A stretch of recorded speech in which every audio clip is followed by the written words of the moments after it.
This is a symbol for cherries, and for creating this symbol you must either open your Microsoft Word or PowerPoint, and after that you can go to your computer keyboard, and suppose your number lock is off, you must press the number lock. Now we have enabled the number lock. Now you can see the Alt key on the left side of the space bar. You must press this Alt key. You do not remove your finger from this Alt key. You must press and hold this Alt key. At the same time, here you must type 1 2 7 8 2 6. Okay, now you can release your finger from this Alt key. So you can see that this symbol are being created. That is the cherry symbol are being created in.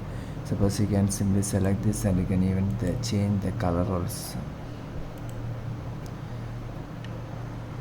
So this is the code Alt127826.